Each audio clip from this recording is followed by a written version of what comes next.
mas quero compartilhar um tema muito relevante e bem atual para nós, que é sobre o mandato cultural. Na teologia existem vários mandatos e ordenanças, e nós somos discípulos de Jesus, e uma das características do discípulo é a obediência ao Mestre Jesus, amém? Ele falou, está falado, e é inerrante a palavra dele, e nós seguimos em obediência ao nosso Mestre Jesus. E a Escritura, no plano de revelação gradativo, ela entregou à igreja algumas ordenanças, alguns mandatos. E quando você olha a narrativa da criação, em Gênesis, você vai perceber Deus fechando, concluindo a criação, e o texto fala, e viu Deus que era meia boca? Não, né? E viu Deus que era mais ou menos? Não. E viu Deus que era bom. Ele conclui a criação, vê que é bom e ele fala, o serzinho que eu criei para o relacionamento não vai só desfrutar do relacionamento e todas as suas benéfices e saber também de um plano de remissão para ele, para uma vivência extraordinária de relacionamento comigo através do Filho Jesus, por intermédio do agir sobrenatural do Espírito Santo, com dons e revestimentos que eu vou derramar sobre ele como igreja, que ele nem saberá, mas está projetado para a igreja que eu criei. E aí, esse serzinho que ele criou, ele deu algumas ordenanças para ele. E é nesse processo que Deus vai finalizar, ele termina a criação, ele entrega algumas ordens, e dos mandatos nós somos peritos como igreja a obedecer o mandato espiritual de relacionamento, de nutrir o relacionamento com o nosso Senhor, e glória a Deus por isso. O mandato social, congregacional, estamos aqui executando isso, e isso é muito bom. Mas existe um mandato cultural, que nós pecamos como igreja e como discípulos também na interpretação dessa ordenança do Senhor, e isso fala muito, diz respeito muito da forma com que nós vamos ver a nossa Jerusalém de hoje e a nossa futura Jerusalém, que é uma Jerusalém de eternidade com o Senhor, a qual Ele vai trazer essa cidade santa, e Ele vai trazer, esse reino será então expressado na sua plenitude, porque às vezes a gente tem uma projeção, né, de futuro, de eternidade, como um lugar, né, totalmente tudo aquele branco, você andando sob nuvens, olha para cima é nuvens, olha para o chão é nuvens, e só anjos e querubins cantando santo, santo, santo. Mas é muito além disso, gente, é um reino. E a forma com que eu interpreto e obedeço o mandato cultural sinaliza a forma com que eu revela a forma com que eu me aplico ao mandato cultural. Quem sabe nem sabia que ele existia, ou que ele era tão relevante, tão importante, e isso diz muito respeito à forma com que eu vejo a minha Jerusalém terrena, futura. Então, a Escritura, ela vem sinalizando algumas ordens, e eu quero refletir com você sobre o mandato cultural. A palavra cultura, né, vem dos termos originais sobre cultivo, de cultivar, de ter repetições de séries no manejo de um ofício. E esse Deus, ele plantou um reino, e nesse reino ele também tem uma cultura do reino, e nós precisamos ser esses seres obedientes como discípulos de Jesus, que vão cultivar essa cultura para que possa então germinar e frutificar neste reino, transformando e revitalizando e regenerando por onde passar. E o texto que nós escolhemos está ali no livro do profeta Isaías, no capítulo 60, e se parece, quando se fala de um mandato cultural, de termos relacionados a essas realidades, que a gente não vai encontrar esse tipo de realidade no Primeiro Testamento ou no Antigo Testamento. Mas, na verdade, ele é muito rico de recursos teológicos que vão nos embasar e abrir o nosso leque, a nossa visão a respeito desse tema. Bom, quando nós olhamos para os primeiros versos do capítulo 60 do profeta Isaías, ele diz assim, o texto: levante-se e resplandeça, porque já vem a luz e a glória do Senhor está raiando sobre você. Porque eis que as trevas cobrem a terra e a escuridão envolve os povos, mas sobre você aparece resplandecente o Senhor, e a sua glória já está brilhando sobre você. O profeta Isaías foi um profeta adjunto da monarquia. Ele tinha o ofício de profeta, mas ele andava sobre os palácios, ele transitava sobre os corredores do palácio, ele andava articulando junto com a monarquia, e ele, inspirado pelo Espírito de Deus, ele traz uma orientação, uma advertência ao reinado norte de Israel, ali a capital, em Jerusalém, e é nesse contexto que ele vai, então, dar algumas normativas para o povo de Israel alinhar os seus propósitos, a sua vocação com aquilo que Deus estava trazendo para eles naquele tempo. Irmãos, queridos, com muita paz de espírito e com muito entusiasmo, eu consigo discernir, e nós como reino, como igreja, somos muito entusiastas de tudo o que Deus tem para derramar sobre nós como igreja. O que nós temos para viver, o que nós vamos experimentar de forma tão intensa, do que Deus tem para revelar para nós como igreja, vai passar por um processo em que Ele levantará também profetas, não só como Isaías, mas eu quero falar também do profeta Oséias. A vida do profeta Oséias, o testemunho dele está latente na minha linha de pensamento, eu quero compartilhar com você, porque Deus sempre, quando traz novidades para o seu reino, Ele traz novidades e boas novas para o seu reino e para a sua igreja, Ele compartilha. Olha que privilégio. E isso se manifesta através dos dons. E eu quero trazer uma boa notícia para você, Deus também quer compartilhar coisas com você. Quando você olha para a narrativa e percebe o perfil do profeta Oséias, era um homem que falava o que Deus mandava, mas chegou um ponto que diz assim, Deus diz a Oséias, Oséias, eu não quero que você seja só um canal de bênção, um canal que vai comunicar uma mensagem para o meu povo. Oséias, eu quero agora que você para um pouquinho o teu ofício e escolha essa mulher para você casar. Mas como, Senhor? Ela é adúltera, é uma mulher infiel? Exatamente, Oséias. Eu quero que você sinta essa experiência. Ele, em obediência ao Senhor, casou-se com uma mulher que era infiel. E ele sentiu, ele viveu a amargura do sofrimento, da infidelidade daquela mulher. Ele vai se queixar a Deus, e ele fala, requisita ao Senhor, e Deus fala a ele, dizendo, Oséias, você está sentindo o que eu sinto quando Israel anda com pés vacilantes na idolatria? Oséias, você está digerindo o que eu estou sentindo, Oséias? Eu estou compartilhando meu coração com você, Oséias. E eu consigo entender, porque muitas das vezes a gente pensa que o nosso ofício, a nossa vocação é limitado a uma ação litúrgica, e não é. Em nome de Jesus, que possamos ser desprendidos de tudo isso, porque Deus quer nos levantar como profetas, porque se esse profeta não estiver entre nós, aonde estará? Estará aqui, gente.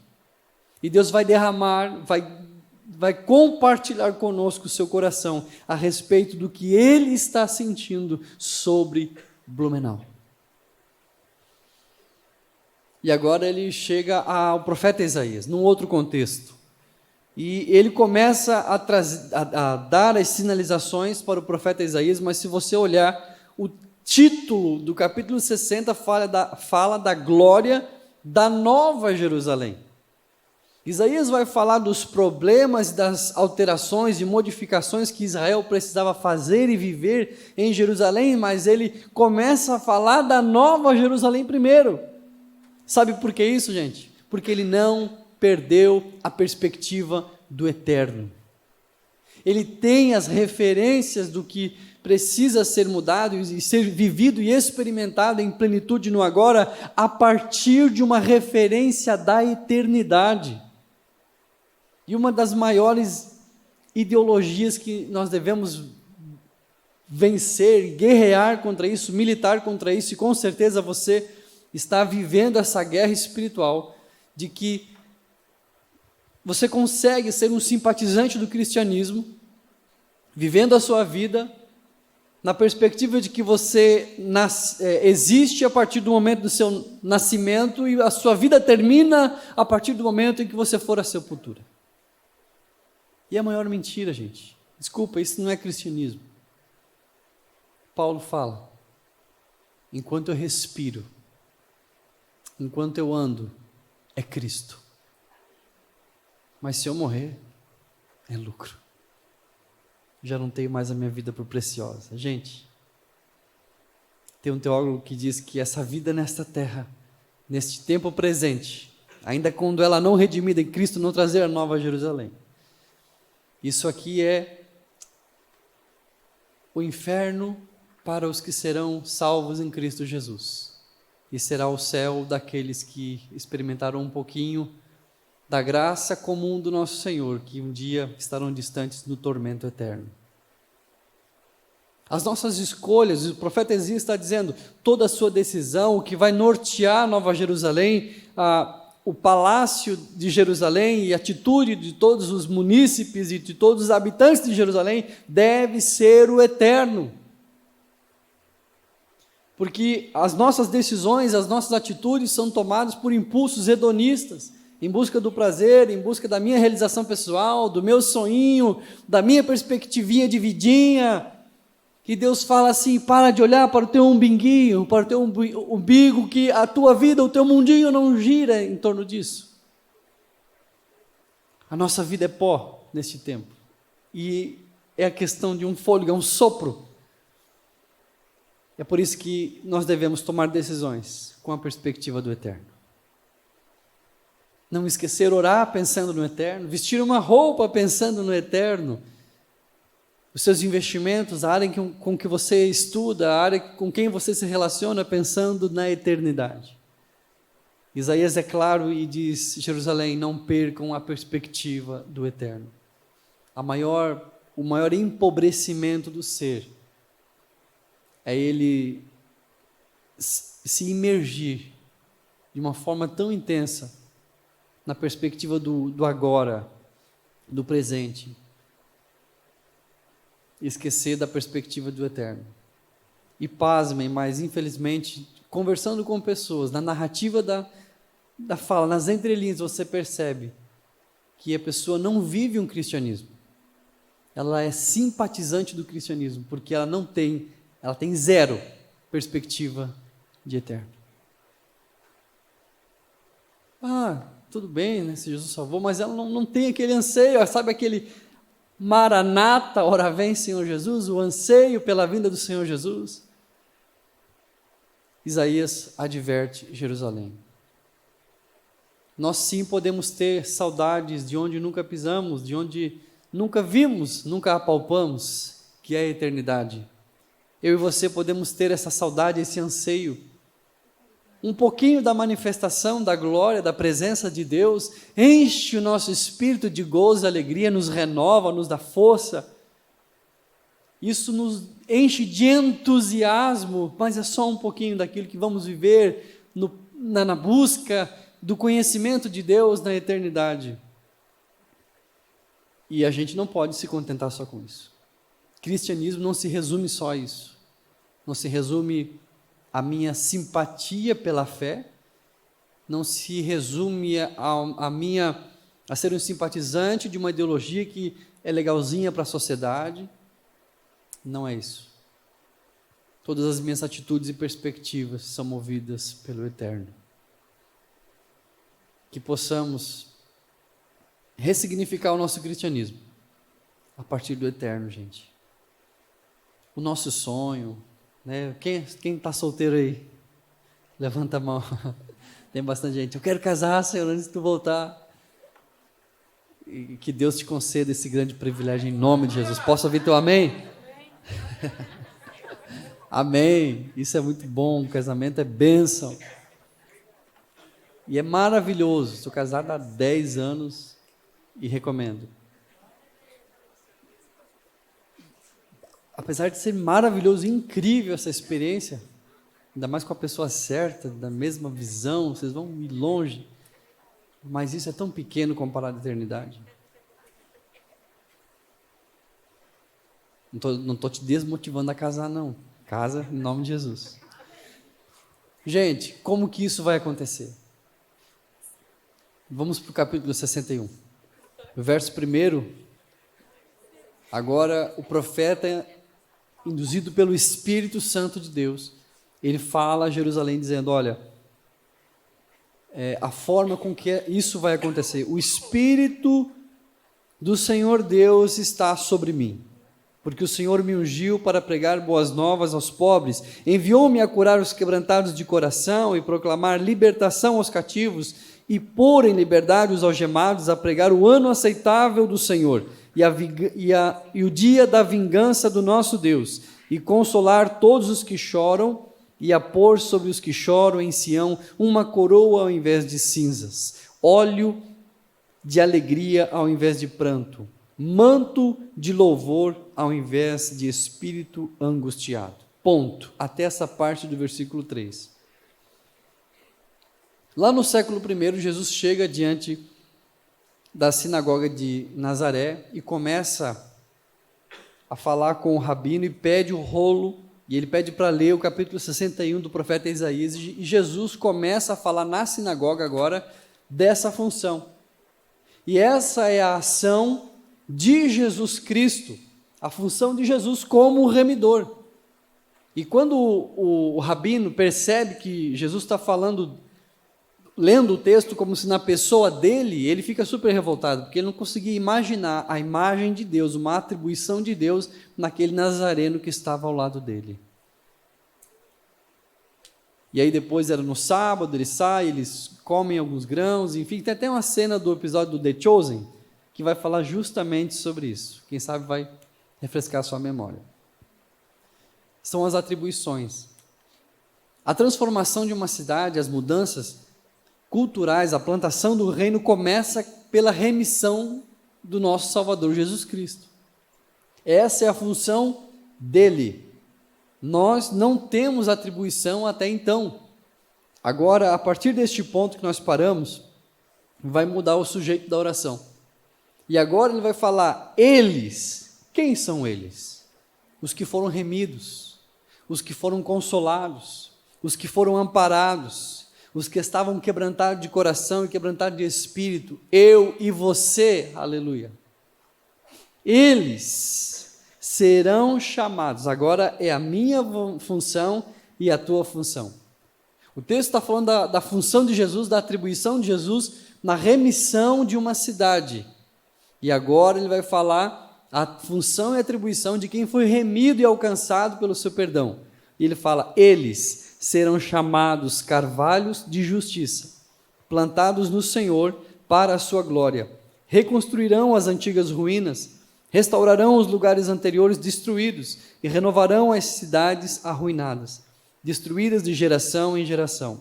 Estranhos se apacentarão e apacentarão os rebanhos de vocês. Estrangeiros serão os seus lavradores e vinhateiros, mas vocês serão chamados sacerdotes do Senhor e serão conhecidos como ministros do nosso Deus. Primeiro, a parte A do texto foi a função de Jesus, e a parte B do texto é a tua função e a minha função. Porque quando se pensa em mandato cultural, quando se pensa em plantar uma cultura, logo a gente justifica a nossa negligência. Logo a gente pensa que toda a ação é um mover sobrenatural e um agir por parte da responsabilidade de Jesus. Mas esse Jesus que nos reconciliou, nos chamou de filhos, colocou em nós o espírito da reconciliação. Nós fomos reconciliados para reconciliar. E aqui, gente, faz um ponto e vírgula no texto que vai ampliar a nossa interpretação a respeito do mandato cultural e da leitura missiológica do Primeiro Testamento. Porque quando se pensa em remissão, logo imediato vem o quê? O indivíduo. Jesus morreu por quem? Por vidas. Lógico que sim, ele vai restaurar vidas, mas lembra da narrativa da criação? Tudo aconteceu em um jardim. A criação acontece no jardim, mas a consolidação, a consumação, o processo todo consolidado e consumado vai terminar onde? Em uma cidade. Então o mandato cultural inicia num jardim, e esses seres a que habitavam nesse jardim foram alcançados, redimidos e reconciliados para agora plantar esta cultura de um reino que se manifestará em vários segmentos e atribuições de uma grande cidade santa. Aleluia! Então a missão ela começa no indivíduo, mas vai terminar numa cidade. Ela começa em um jardim e vai terminar em uma cidade. O plano de Deus sempre foi as cidades. Estava conversando com o pastor Alexandre e ele, na fala dele, ele sinalizou algo que eu não tinha percebido. Lembra quando Caim matou Abel? Qual foi a intervenção de Deus? Olha, você vai vagar, você não vai habitar em cidades. Ele saiu do jardim, saiu da realidade do convívio familiar e foi ser um ser vagante, apesar de desobedecer e criar a cidade dos que vagavam. O plano de Deus sempre foi envolvendo uma cidade. E aí o capítulo 61 fala da atribuição de Jesus como ser reconciliador e remidor, e agora ele fala que eu e você devemos construir as ruínas. Eu e você devemos remir os segmentos. Você atua em qual área, qual segmento da sociedade? Saúde, educação, esporte, engenharia? Qual segmento você atua? Eu não sei qual é, mas Deus te plantou lá para ser um agente de remissão naquele lugar. Se a pauta das conversas daquele ambiente é pesado e tem piadinhas pejorativas, Deus te plantou lá como um agente do reino dele para transformar e remir aquela estrutura para a glória de Deus. Tudo existe por ele, por meio dele e para ele. O diabo não cria nada, ele só copia e coloca rótulo, ele não tem a capacidade de criar. Deus criou para a glória dele, remiu você, te plantou naquele lugar, ele vai usar você para remir, transformar aquele lugar, porque o processo e o plano da salvação, ele é amplo e ele inicia em um jardim, mas vai terminar em uma cidade. Em algumas gerações passadas a leitura era: a minha responsabilidade de atuação com a cidade é zero. Deus vai destruir tudo isso aqui, então eu vou focar na minha espiritualidade, eu quero me livrar do inferno e que Deus exploda tudo mesmo. E a gente percebe que não é bem assim.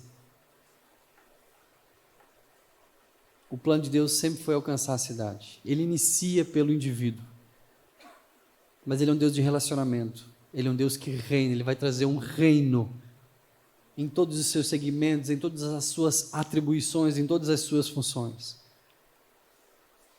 E olha só o capítulo 62. Por amor de Sião, eu não me calarei. Por amor de Sião, eu não vou ficar negligente, eu não vou ser omisso. E por amor a Jerusalém, eu não me aquietarei, até que a sua justiça saia como um resplendor e a sua salvação como uma tocha acesa. As nações verão a sua justiça, ó Jerusalém, e todos os reis contemplarão a sua glória, e você será chamada por um nome novo, que a boca do Senhor designará. Não a neutralidade. Não a neutralidade. Na Idade Média tinha um pregador chamado John Knox.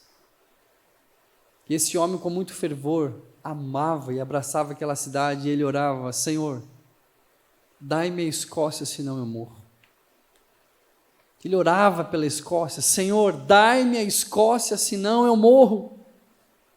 E ele ficou muito conhecido por uma das orações, e ele orava e dizia: Senhor, se tu não me der vidas, tire a minha. Senhor, se não me der vidas, tira a minha, porque não tem sentido existir se não for para impactar e reconciliar e alcançar vidas para a glória do teu nome.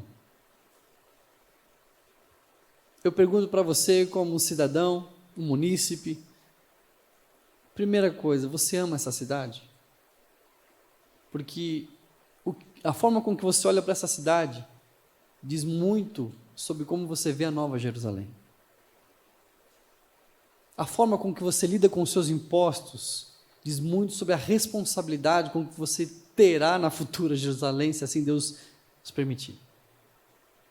A forma com que você lida com a ecologia diz muito com a forma com que você vê a nova Jerusalém. Porque o erro ecológico, antes de ser ecológico, é teológico. Antes de nós jogar o lixo fora da lixeira, existe um erro teológico por trás disso. Porque Deus terminou e viu que era bom, e aí o miserável vai lá e suja, estraga. Ele é um ser atrapalhador, destruidor por onde ele passa, ele não consegue ver aquilo como uma responsabilidade.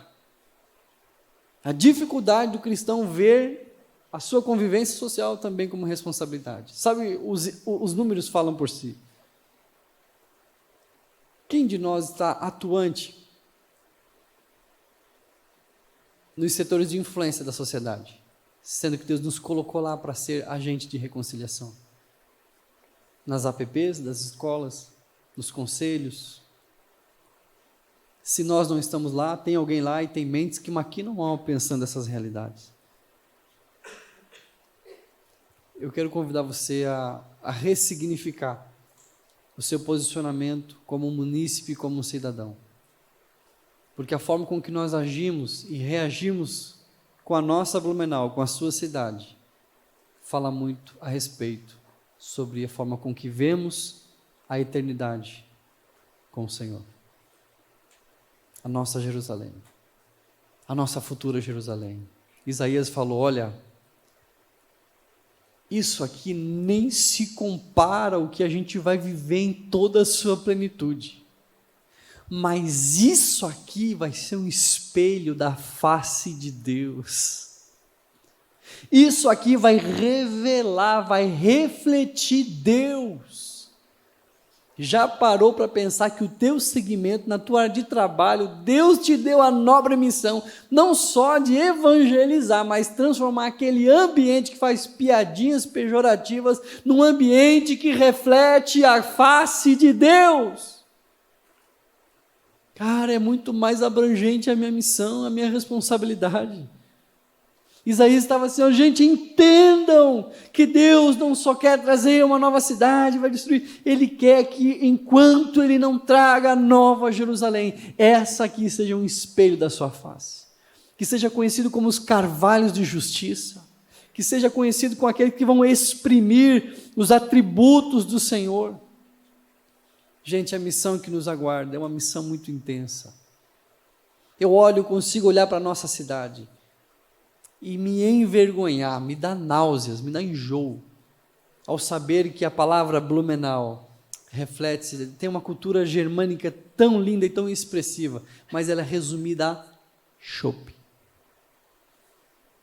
Gente, não pode uma cidade que tem um grupo de jovens atuante, várias igrejas comprometidas com o reino de Deus, e essa igreja, em vez de ser essa cidade, em vez de ser uma cidade que reflete a face de Deus, ela reflete a palavra chopp, gente. É triste. O Brasil, a corrupção, o Rio de Janeiro, o carnaval. Que relevância faz, que diferença faz essa igreja plantada nessa cidade? Que diferença, que relevância fazemos na área onde nós atuamos? E o que eu preciso fazer? Pastor? Não sei, também estou perguntando, também estou orando, mas Deus vai começar a fazer como fez com Oséias, Ele vai começar a fazer a gente sentir a abominação do pecado, cheirando como se cheira este aroma às narinas de Deus. Você pode se pôr de pé? Eu entendo que Deus vai começar a sinalizar, a compartilhar com a gente o que Ele tem sentido a respeito das realidades onde a gente está inserido. Isaías fala, olha, habitantes de Jerusalém, o que vocês vão ouvir é uma representação daquilo que será lá na eternidade em toda a plenitude. Mas antes disso, essa Jerusalém precisa expressar a face do Senhor. Às vezes a gente tem tanta crise vocacional. Deus, o que você quer de mim? O que você quer fazer de mim? O que o Senhor tem para mim? E Ele fala, que esse segmento e essa área onde você está plantado venha refletir a face do Senhor.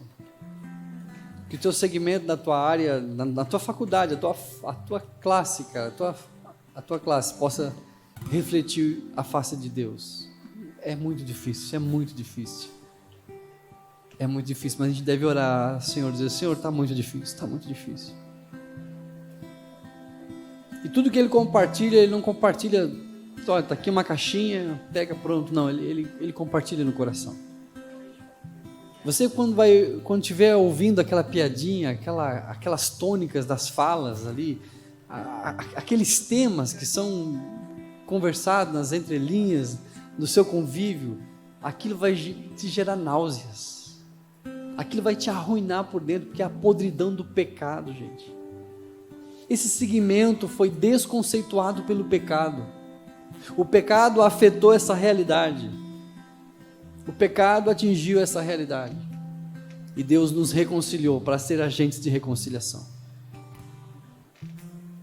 E sabe quem Deus escolheu para impactar aquele lugar? Você. Ele te plantou lá como um carvalho de justiça. Eles serão chamados carvalhos de justiça, plantados pelo Senhor para a sua glória. Você entrou aqui com crise vocacional, Ele te chamou para ser carvalho de justiça, plantado pelo Senhor para a glória dEle. Você vai reconstruir as antigas ruínas, restaurarão os lugares anteriormente destruídos e renovarão as cidades arruinadas, destruídas de geração em geração. E a gente já vai orar, eu quero só compartilhar mais uma realidade. Quando Israel saiu do exílio, Deus levanta um homem chamado Nabucodonosor e diz, olha, Israel, vocês precisam ser restaurados, e isso vai iniciar a partir do templo, que vai proporcionar vida congregacional. Nabucodonosor vai lá e reconstrói o templo, promove e apresenta à comunidade a oportunidade da vida congregacional. Você é grato pelos templos que nós temos na cidade? Templos modernos, templos adequados, e que bênção, e tem de todo tipo, para todo gosto, glória a Deus por isso. Mas não terminou ali, aí depois vem quem? Esdras. Esdras vem e diz, olha, tem vida congregacional, tem estrutura, tem templo, tem comunhão, traz a palavra, e Esdras traz a centralidade da escritura para a vivência dessa comunidade. E agora a igreja está indo para o eixo, Israel está indo para o eixo, com vida congregacional, centralidade na escritura, mas falta uma coisa. Aí se levanta Neemias. Ele olha para Jerusalém e diz, mas os muros estão destruídos. Os muros também não deixaram de ser menos espiritual, tanto quanto o templo, quanto a escritura. E Deus começa a levantar ele com uma espada em uma das mãos e com a outra construindo. Deus te levanta como Neemias dessa geração. Ele vai reforçar as estruturas de defesa de uma cidade. Ele vai ser um consolidador de um processo de defesa, e numa realidade de anos antes de Cristo, até do primeiro século, uma cidade com fortificações de muros, era muita coisa, onde não existia pólvora.